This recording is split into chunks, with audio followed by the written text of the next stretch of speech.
Welcome to another day of reflections. We've been talking about talking about moving from this mountain. We've said that we've been on this mountain for too long, that we need to begin to make progress. We need to begin to push. We need to begin to move out.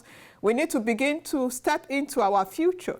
And yesterday I said to us that, sometimes we think that favor is when we get things free. No, favor is when we get things, the right things at the right time, and the right person is doing it for us.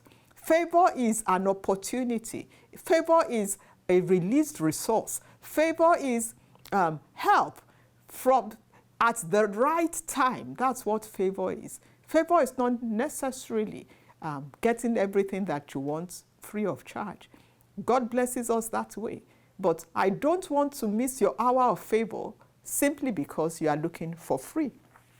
And yesterday we found this in the story of the children of Israel, as Moses was recounting it in the history in Deuteronomy, when he was recounting their journey out of Egypt into the promised land. And he said, remember, when we came out of Egypt and we were passing through, when God said, we've stayed here too long, let's move forward.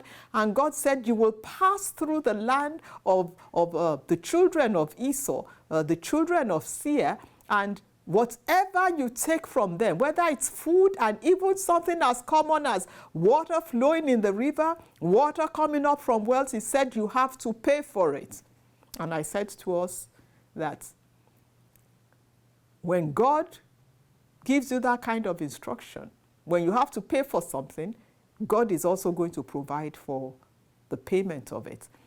And one of the things that came out to me was, what lesson was God trying to teach the children of Israel here? It was, don't be covetous. Do not be covetous. He said to them categorically. He said, I have given that land to your brother, the people of Esau. He said, you are about to pass through the territory of your brother, the people of Esau, who live in Seir. He says, I have given Mount Seir to Esau as a possession. Do not be covetous. Whatever you have, be satisfied with it. Be satisfied with it. Don't look at what your brother or your sister has. Don't covet it. Don't pray it out of their hand into your hand. I'm going to believe God for so and so's car. I'm going to believe God for so and so's house. That is covetousness. That's covetousness. Because remember, the children of Israel were on a journey. They had not reached where they were going. And if God allowed them to settle down in the land of Seir, where they would eat and drink and take of their brother's property and feel comfortable, and maybe they may even decide, you know what, we are fine here, we don't need to go forward. Do you know they would have missed out on their glorious destiny? Some of the things that you are looking for, it's not yet time, believe me. It's not yet time. They are good. You may be deserving of them, but maybe it's not yet God's timing for you. Remember, by the time the children of Israel completed their journey and got into the promised land, people were coming from all over the world under Solomon to come and see what God was doing in Israel. The Bible tells us that gold was like dust in the days of Solomon. If they had taken from Esau, they might not have made it to a place where God would have made their land so beautiful, so wonderful, like that gold was like dust. Stop comparing yourself to other people. Don't. So and so is here, so and so is there. Stop comparing yourself to them. Stop. Stop. You don't know how far God is taking you to, especially now when God is saying, hey, you've been around this mountain for too long, follow me, I'm taking you somewhere. Don't run on another person's lane. Don't do it because somebody else is doing it. I will make you laugh. A few weeks ago, somebody asked me to come and do something on a program. And I didn't get that notice until very late. I think by the time I got home, because I had been on the road all day, I got home and I looked at my phone. I realized that I had been given an assignment on a program.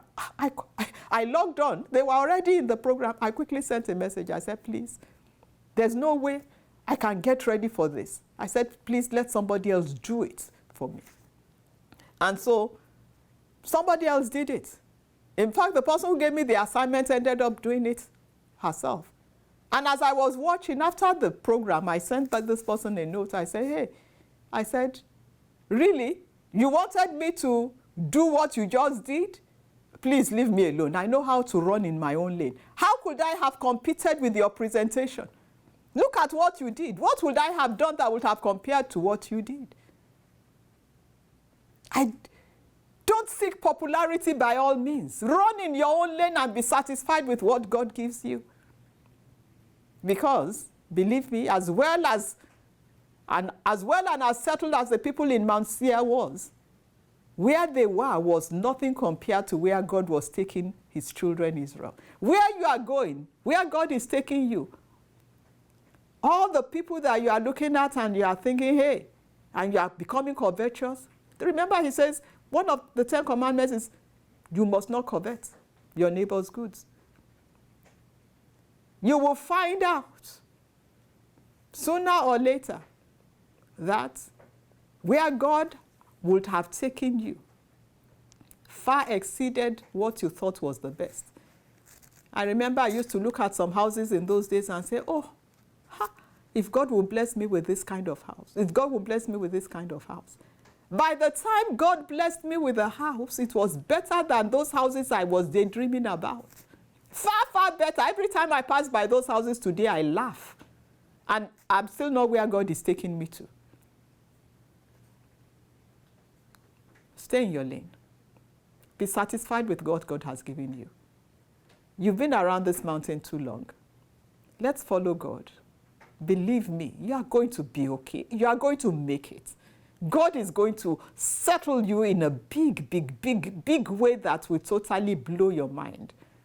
And when I say big, big, big way, I'm not necessarily talking about a lot of money, billions. I'm talking about a satisfaction that will make you happy and fulfilled and joyful and peaceful. I'm talking about good success in God's own territory. Be encouraged. As I always say, it's going to be well with you. It's Fumi Obilano, bringing you another hope pill and a happy pill as extra today on Reflections.